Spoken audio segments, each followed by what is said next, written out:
Perkenalkan, saya Nur Hamidah, mahasiswa Fakultas Agroteknologi Universitas Prima Indonesia dengan NIM 243307611044. Pada kesempatan kali ini, saya akan menjelaskan tentang daur oksigen untuk memenuhi tugas mata kuliah ekologi tanaman. Selamat menyaksikan. Daur oksigen merupakan siklus alami yang melibatkan pertukaran oksigen antara atmosfer, makhluk hidup, dan lingkungan melalui beberapa proses utama, terutama proses fotosintesis dan respirasi.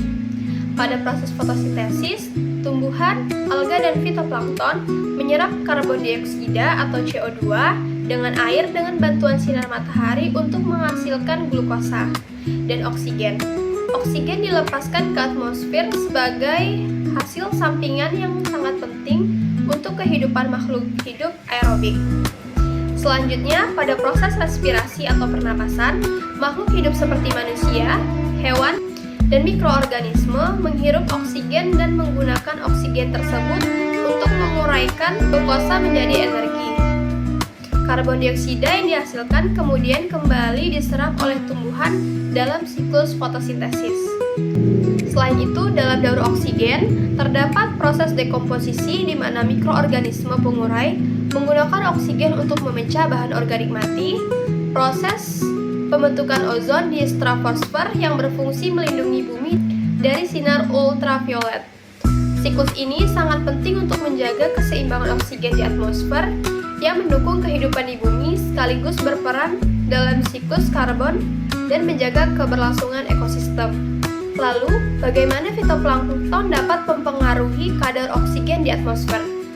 Fitoplankton sangat mempengaruhi kadar oksigen di atmosfer karena merupakan produsen oksigen terbesar di bumi melalui proses fotosintesis.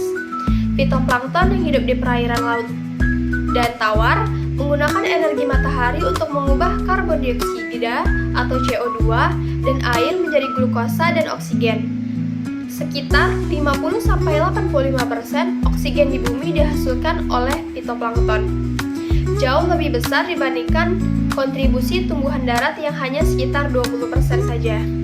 Selain menghasilkan oksigen, fitoplankton juga dapat menyerap karbon dioksida yang ada di atmosfer, yang dapat membantu mengurangi efek gas rumah kaca dan berperan dalam pengendalian iklim global. Dengan kata lain, fitoplankton tidak hanya menjaga keseimbangan oksigen di atmosfer, tetapi juga berperan penting dalam siklus karbon dan mitigasi perubahan iklim.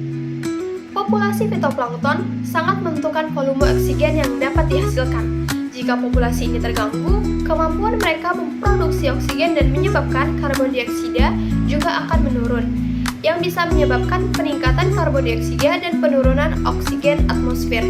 Oleh karena itu, keadaan dan kesehatan fitoplankton sangat vital bagi ekosistem global dan keberlangsungan hidup manusia serta makhluk hidup lain di bumi.